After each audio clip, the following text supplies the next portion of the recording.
Hello. How are y'all doing today? Thanks for being here. Because of all the places that you could be right now, I am so glad that you are here with me today. So, welcome to today's true crime episode. My name is Barb, and today we are going to be discussing the murder of Joann Katrinak. Now, Joann was born Joann Marie O'Connor in October 11th of 1968 in Hackettstown, New Jersey. She was the youngest of four children, and according to her mother, the full, fluffy-haired little girl with olive skin and a pretty face made every effort to look perfectly groomed even when she took out the trash. She was likable, fun, beautiful, and she was always happy. Her parents were David and Sally O'Connor from New York. Unfortunately, David passed away in 1996 and Sally passed away in 2019. Joann was briefly married to a man, Michael Jack, in 1991, but the marriage was short-lived. It ended in divorce after only a few months, and people have said that it was an unhappy and abusive relationship. But in April of 1992, 23-year-old Joann met 37-year-old Andrew Katrinak at a club in Allentown, Pennsylvania. They quickly fell in love, and she moved into his home at Front Street in Catasauqua, and they were married by the following spring. Andrew had previously worked as a semi-pro boxer in Las Vegas in his youth, and he later settled into his own construction business. Joann gave birth to their only child, a son named Alex, on October 21st, 1994, and Joann and Alex would disappear less than 4 months later. Andrew was born on September 1st, 1954. His parents were Veronica, who passed away September 10th, 2011, and his father Andrew, who passed away January 21st, 2015, at 88 years old. He was a retired Bethlehem Steel foreman and a U.S. Marine who served in the Korean War. But before we get too far into this story, I would like to take this time to ask you, if you haven't already done so, please subscribe to my channel and hit that thumbs up. I'd greatly appreciate it. It absolutely helps me out a lot. So back to the story. Before Andrew met Joann, he was in an on-again, off-again relationship with a woman named Patricia Rohrer. Patricia was born January 24th, 1964, in Phillipsburg, New Jersey. She dropped out of high school in 1981 at just 17 years old, got married to a landscaper named Gary Gabbard, and Patricia had a baby, but unfortunately that baby passed away at just 3.5 months old from SIDS. Now, her and her husband worked 12-hour graveyard shifts at a textile factory, and while they were at work, her mother cared for their baby while he was still here, baby Charles. Gary said his wife, Patricia, was a cold woman, always looking for a fight. Once, when a gun-wielding farmer and his buddy caught Patricia and Gary riding motorcycles in his field, Patricia got in their faces and argued, and her marriage ended shortly after. Now, Patricia met Andrew in 1984 at a restaurant, and in 1987, she moved into Andrew's home and lived there for 2 years until they broke up in 1989. They remained friends, and they continued to talk on the phone and actually rekindled their relationship twice. Once for about a week in 1990 and another time in 1991 when she showed up at his door unannounced. Now, Patricia had another boyfriend, Conrad Hewitt, when she left Andrew, and this boyfriend was once arrested for assaulting her and she had another altercation with him when he was released from jail. Goes to show you what type of person Patricia was and what she got herself into. So after this happened, Patricia went to Andrew's home, and she stayed in his home for a few days to recover and to hide out. And after this, she defaulted on her mortgage, and she decided she was going to move to Linwood, North Carolina. Now, her professional life included short-lived gigs as a Century 21 real estate agent and an Oldsmobile salesperson. And in North Carolina, she reportedly enjoyed some success as a horse trader, a riding instructor, and a rodeo competitor. In April of 1994, Patricia called Andrew for the first time in over a year. It was during this call that Andrew told Patricia about his marriage to Joann. Patricia later called Andrew in December of 1995, and at this time, she learned on this phone call about the birth of their baby, Alex Martin, Andrew and Joann's son. Andrew later said that Patricia sounded depressed over this. However, she stated she was happy for him, but she also sounded a little surprised. Andrew said he received one more phone call from Patricia after this on Thursday, December 12th, 1994, which was just 3 days before Joann and their son Alex disappeared. And according to Andrew, Joann answered the phone call, and when Patricia asked for Andrew, Joann told her that he was married and had a child and told her to never call there again, and she hung up on her. Now, as for the words that were exchanged on that call, Joann told Andrew that Patricia had used profanity, but later Patricia stated that it was the other way around. But both sides do agree that Joann hung up on Patricia. Phone records did show that the Katrinaks did receive a call from an unidentified phone number on December 12th, followed up immediately by 3 unanswered calls from that same phone number. Patricia's home phone records show numerous calls every day except for December 11th through the 16th. Now, on December 15th, Andrew said goodbye to Joann at 6:30 in the morning when he left for work. Joann was supposed to have a shopping trip with her mother-in-law Veronica later that day. And at one point, Joann called her at about 1:15 to tell her that her and the baby would be leaving soon and they were going to be on their way to pick her up. But Joann and the baby never arrived. Veronica did try calling the house that afternoon, but there was never any answer. Andrew didn't get home from work that night till 6:30 p.m., thinking Joann and the baby were going to be there, and when they weren't, he just figured that they were held up shopping and also assumed there was heavy traffic due to the holiday season. Andrew watched some TV, drank a few beers, and he waited about 2 hours before he called his mother to check on everybody. Veronica told him that Joann and the baby never showed up, so he began making phone calls looking for them. Both Andrew and Joann's parents both showed up at the house to help him look for her. And at about 10:30 that night, he had realized that his basement door lock was damaged, and he called police. And when police arrived, the families insisted that Joann and the baby had to have been abducted.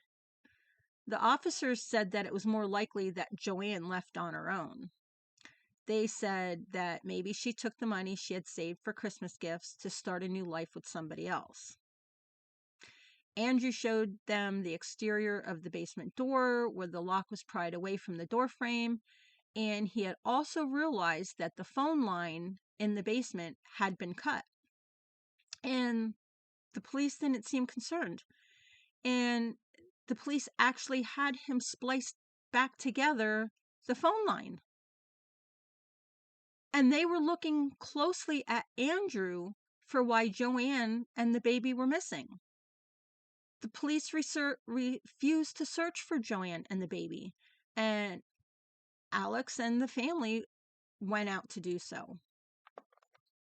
Well, Alex didn't go out to do so. Andrew went out to do so. The family found Joann's 1992 tan Toyota across the street from their house at McCarty's Tavern parking lot, and they called the police back to tell them. The hood of the car was cold, indicating that it had been sitting there for several hours, and her family noted to the police that the car was backed into the parking spot, saying that was something that Joann never did. The car was locked, the keys were in the car, as well as the baby's car seat, and some other items were left in the car. Now, an officer advised Andrew, unbelievable, he advised Andrew to go get the second set of keys to the car and told him to drive the car home. Now, thankfully, Andrew refused, saying that he was worried about ruining potential evidence. And one officer opened up the car and was going to reach in to grab something. And Joann's sister was there, and she yelled at him to stop, which he did. Now, the next day, Pennsylvania State Police impounded Joann's car to collect evidence, while other officers canvassed the neighborhood for witnesses. Nobody reported seeing anything suspicious, even though this suspected abduction potentially took place on their busy street in broad daylight. The state police did have luck in finding evidence in the car, however. They found 6 8-inch long blonde hairs on the car's driver's seat headrest. And the hair color closer to the root of that hair was brunette, although the hair itself had been dyed blonde. And that, combined with the hair's length, meant that most likely the hair came from a female. Excuse me. Now, Andrew was still the investigators' primary suspect. He offered anything he could to clear himself so that they could focus on finding his wife and son. Joann only had a small life insurance policy, and they had no debts, so getting rid of her to collect life insurance money was out of the question.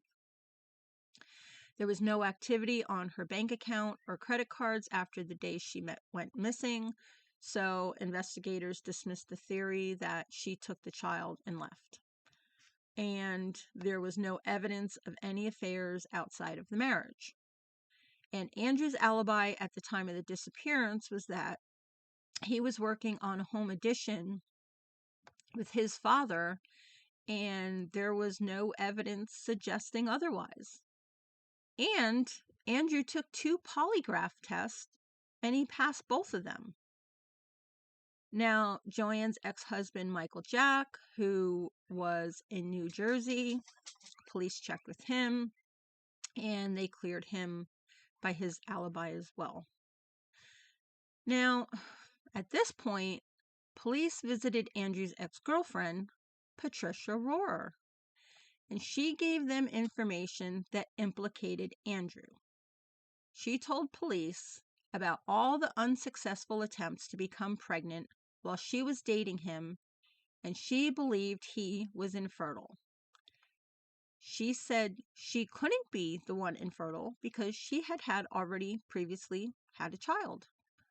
She claimed Andrew must have killed Joann and Alex because Alex could not have been his, saying that he must have found out Alex wasn't his because he was infertile.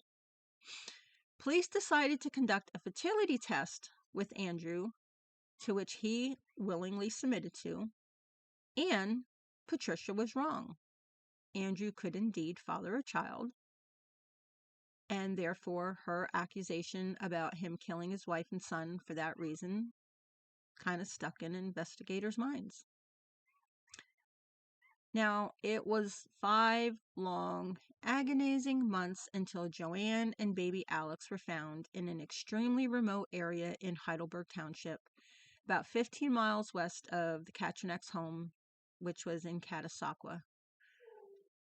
A farmer by the name of Paul Kovalchik was plowing his land on April 19th, 1995, when he noticed what he first thought was a pile of garbage at the edge of his field. He was used to people dumping things on his property, so he went up to it to check it out and wanted to see if there was trash with people's names and addresses on it, as there sometimes was, and he would turn that information over to police. But when he reached it, he realized that was not the case and that it was 2 bodies. Joann was still wearing her leather jacket, and she was lying on her back. Alex was wearing a baby blue sleeper, and he was laying face down on top of her stomach. One person at the scene saying, almost like putting him back in the womb. Now, their bodies were found along a trail used by horseback riders. Investigators say someone drove up to that site and took the bodies in about 50 feet. There were various objects nearby, such as Alex's bottle, a rattle, and a diaper bag, like Joann must have dropped them while being walked in. When Andrew seen the area where his wife and son's bodies were, he remembered that Patricia rode horses on that same trail and that she had managed a horse stable about a mile away. So he obviously told police. Now, Joann's identity was confirmed through dental records, and an autopsy revealed she was shot once below her right eye with a .22 caliber gun, and she had received 19 blows around her head and her face with a blunt object. The shell casing was never found, but the bullet that was inside Joann was warped, making ballistic testing extremely difficult, even if the murder weapon would ever be found. And they say Alex died either from suffocation or exposure. They couldn't tell. A forensic team did collect 2 hairs from the scene, and they analyzed insect activity at the site to try and help determine time of death, but they were only able to narrow it down from mid-December 94 through February of 95. Joann's Christmas money was still on her, so robbery was not a motive. And little Alex didn't make it to 4 months old. And coincidentally, he was the same age as the baby that Patricia had lost a decade before. In April 1995, the family buried Joann and Alex in a single bronze casket. Now, at this point, Patricia quickly rose to the top of the suspect list, and her alibi she gave for December 15th quickly fell apart. She claimed she spent the afternoon at a tanning salon. However, that salon she claimed to be at was closed that day.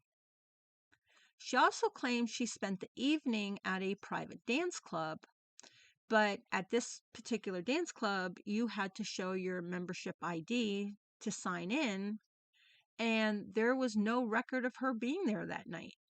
However, her fiancé and his friend testified she was there with them that night, but there was record of them signing in to that club, but not her. So Patricia also claimed she never owned a gun, but her ex-boyfriend, Walter Baylock, said he remembered her buying a .22 Jennings chrome-plated handgun at a yard sale for $50. He said Patricia always had it with her, and she even once pulled it on him during an argument. So he knew she had one. Walter Baylock, the man, no, ignore me. The man who ran the yard sale confirmed that Patricia bought the gun from him, and investigators were able to acquire a copy of the cash check that Patricia wrote that man for the gun. Liar, liar, pants on fire. Her own mother acknowledged that Patricia had a .22 handgun, saying that Patricia gave her that gun in May of 1995, but she couldn't say why. Her mother also couldn't explain why one day she decided to take that gun to work with her and then realized she couldn't because she drove a school bus. So she dropped that gun off with her sister-in-law, Sandra Ireland. Now, Sandra said that Patricia's mother asked her to hold the gun for her, but Sandra's husband was very uncomfortable with the gun being there, and he buried the gun in the yard. At some point, Patricia's mother retrieved the gun, but nobody could remember when that was or even what happened to that gun afterward. Police searched Patricia's North Carolina home on July 24th, 1995, but they were unable to find the gun.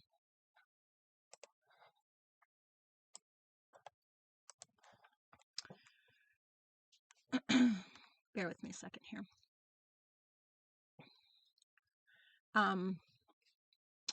Police, they couldn't find the gun, but they did, however, recover some .22 shell casings in her backyard. But they couldn't be tested due to the quality of the bullet that was found in Joann's skull.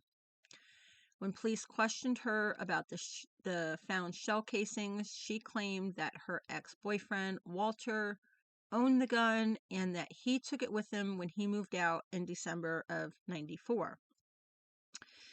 And when they were investigating Patricia, police uncovered a rather long rap sheet against her, which included breaking and entering, public intoxication, cruelty to animals, larceny, and a shoplifting charge that she received 12 months probation for. Take that with a grain of salt, I guess. But it goes to show what type of person she is, I guess. Now, Patricia was a brunette. Remember the roots of the hair. However, police uncovered a photo that was taken of her just 11 days before Joann and Alex went missing. And Patricia's hair in that photo was dyed blonde. Officers obtained a warrant to collect hair and blood samples from Patricia, and her hairs were matched to the hairs found in Joann's car using mitochondrial DNA technology. With the technology at that time, only one of the hairs actually had a root attached to it, and nuclear testing would have destroyed that one hair. A mitochondrial test required less genetic material and could be used on one of the other hairs to rule Patricia in or out as a potential match. Now, results concluded that Patricia could not be excluded as the hair's owner. The lab conducted scientific reliability tests on the results for more than 1 year afterward to confirm these results, since the science was so new at that time. And once the lab results verified Patricia was arrested at her home in North Carolina on June 24, 1997. Now, Sheriff Suzanne Pearson went upstairs with Patricia in her home while she changed her clothes, and they allowed her to say goodbye to her infant daughter, Nicole. The sheriff testified that Patricia began rocking her daughter and apologizing to her, and she took note of what Patricia said to her daughter, which was, quote, Why did I do this, Nicole? If I had known I would get caught, I would have never brought you into this world." And as she was being let out, the sheriff as well as the other officers reported Patricia saying, "I'm never going to see my baby again. I'm going to the electric chair." Admittance. At trial, prosecutor Mike McIntyre acknowledged from the start that his case was based largely on circumstantial evidence, and he called more than 36 witnesses who testified to evidence against Patricia in 8 different areas. Those were motive, opportunity, means, science, gun alibi, lies, and statements, plus no other suspects. Jurors heard about Patricia's breakup with her boyfriend just weeks before Joann and Alex's murders, and they were asked to consider whether she was trying to rebound with Andrew when she made that phone call on December 12th, like she had done in the past. And her ex-boyfriend Walter said that Patricia wanted him to be more like Andrew. And then another ex-boyfriend, said she talked about Andrew all the time and liked to gaze at old photos of him. The finality of Joann's rejection is what the prosecution theorizes motivated Patricia to murder. Patricia's infant died. She wanted to have a baby with Andrew, but couldn't, and now she was being cut off of him for good. Patricia became pregnant after she was re-interviewed in April of 1995, and she was accused of getting pregnant in order to gain sympathy. I don't know who was accusing her, but anyway, that's also when she asked her mother, supposedly, to hide a .22 caliber handgun like the one Joann was shot with. After the murders, she dyed her hair darker in case anyone had happened to had seen her in Catasauqua. Patricia's defense emphasized that there was no evidence placing her in the area at the time and dismissed jealousy motive as being ridiculous. The jury disagreed, and on March 7, 2008, after just 2 hours of deliberation, they found her guilty on 2 counts of murder and 2 counts of kidnapping. She received a life sentence without the possibility of parole, and after her arraignment, she had to walk past a crowd of dozens of locals screeching, "Hang her, baby killer," while Patricia clung to a Polaroid picture of her little girl. She immediately filed a post-sentencing motion citing 105 claims of counsel ineffectiveness and court error, all of which were denied. Then she filed an appeal stating that her legal counsel didn't effectively argue all 105 claims in her motion, and that was also rejected. Then, in 2005, Patricia was successful in an appeal for nuclear DNA testing for the 6 hairs found in Joann's car, as well as a cigarette butt and a fingernail fragment found with Joann's body. Now, lab results showed that the hairs were indeed Patricia's, and that the blood on them was Joann's. Waka waka. The cigarette butt had Patricia's DNA on it. However, there was not enough genetic material on the fingernail fragment to test it. And in 2006, Patricia petitioned for a new trial, this time claiming that the state withheld a key witness statement. Now, it was this dumb bitch. They just proved that the hair was yours. The court agreed to dispose of the witness, Walter Troutman. In 2006 deposition, Walter claimed he saw Joann Katrinak arguing with her husband around the time she went missing. Walter said he reported that to the police, but they shoved him out of the station and down the stairs, injuring him. Get down, little girl. Sorry.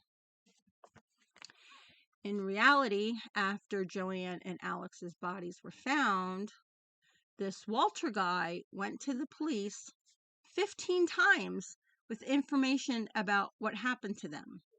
In his first statement, he reported that he saw Joann in her car arguing with a Hispanic man outside her vehicle.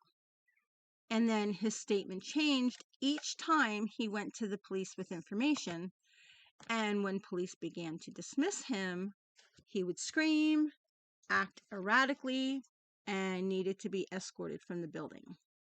The court concluded that Walter's statement had no evidentiary value and denied Patricia a new trial. And in 2012, Patricia petitioned for a trial review based on 2 new claims. The first was that the state tampered with the fingernail fragment found with Joann's body so that it could not be DNA tested. And the second was that she should qualify for relief from Miller versus Alabama, which prohibits mandatory life sentences for juvenile offenders. Since Patricia was 30 years old when Joann and Alex were killed, no evidence tampering could be proven, and Patricia's appeal was denied. Why would you file a new petition about the fingernail when the hair was already proven to be yours and it had her blood on it? What difference does the fingernail make? In 2015, Patricia argued that the microscopic hair analysis comparison testimony used at her trial would be inadmissible by today's standards, and this is true according to the FBI's own analysis of forensic hair evidence. However, the hairs weren't just matched. At the time of the trial, the hairs underwent mitochondrial DNA testing, and in 2005, nuclear DNA testing produced the same results. Therefore, the court determined that a new trial recognizing that the hair matching testimony was inaccurate wouldn't produce a different verdict. So Patricia included another point in her 2015 appeal. This woman don't give up. She accused the state of a conspiracy to convict her, claiming that investigators intentionally switched the hairs collected from Joann's vehicle with hairs collected directly from Patricia's head to ensure a match. According to the lab, there were 3 hairs from Joann's vehicle that had roots, and those were sent to the lab in July of 95. But Patricia's hairs weren't collected until November of 95, 4 months later. So her theory went out the door. So the court denied this part of the appeal as well. Now, the last part of her appeal was that the responding officer, there was one officer, Joseph Kiska, to Officer Joseph York, after the fact, stated that he lied about Katrinak's basement door being pried open. So the one officer telling the other officer that he lied. No. However, Officer Kiska denied the conversation, and the other officer attests to the basement door damage. So original statements and police reports show that Andrew did alert officers about the basement door, but they weren't immediately convinced that it was connected to Joann and Alex's disappearance at the time. The court determined that Officer York's contradictory claim wouldn't be enough to warrant a new trial or to produce a different verdict, considering the overwhelming evidence against Patricia, and there was overwhelming evidence against her. Her latest motion was not that long ago. It was back in 2021 when she sought and received documents related to the chain of custody for the hairs and evidence. Now, it was questioned why Andrew waited so long to report his wife and baby missing. I personally don't think it was that long, but Patricia's advocates find it suspicious that he called police 3 times that night to report new information and that the family found the car. I don't find that suspicious at all. The man came home from work. He knew his wife was going to be out Christmas shopping. He knows it's a busy season. He sat down, had a beer, watched some TV. And the fact that he called the police 3 times Can you imagine the panic he was going through? He called the police, and then, yes, maybe he found other evidence. He called them back. I don't find that suspicious. I think a lot of people do things like that. But anyway, her advocates also questioned that the secondary phone line that was cut in the basement, that phone line ran to Andrew and Joann's bedroom only, and it was located in a hard-to-see area in the basement. Advocates believe that Andrew cut the line himself to stage a break-in and deflect attention from himself. No. This woman at one point lived in that home, so she knew where the phone line was. She had been in that basement. She knew exactly what she was doing. She went in that basement. She cut the phone line. She knew where the phone line led to.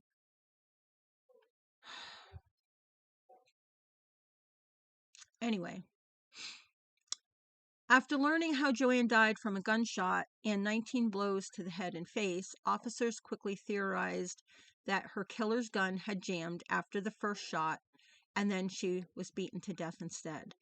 However, there is no proof that she wasn't beaten first and shot last. Now, the gun jamming theory makes Patricia appear more guilty because her ex-boyfriend originally told investigators that her handgun was junk because it jammed after one shot. Now, they're saying that's not just circumstantial, that's speculation because there's no evidence that the gun killed Joann ever jammed.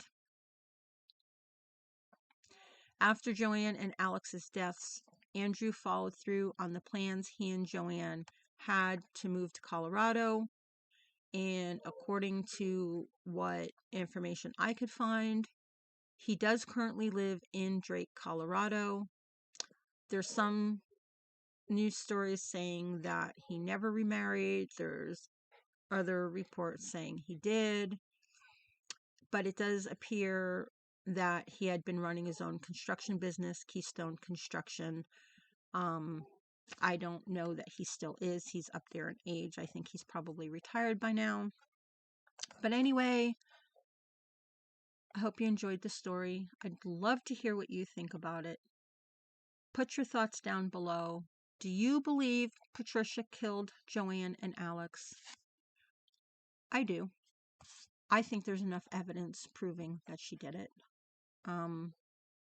She's filed enough things that were thrown back in her face. There's enough evidence showing that she did it. But anyway, I'd love to hear your thoughts. Put them down below. And I will go ahead and see you guys next time in the next video.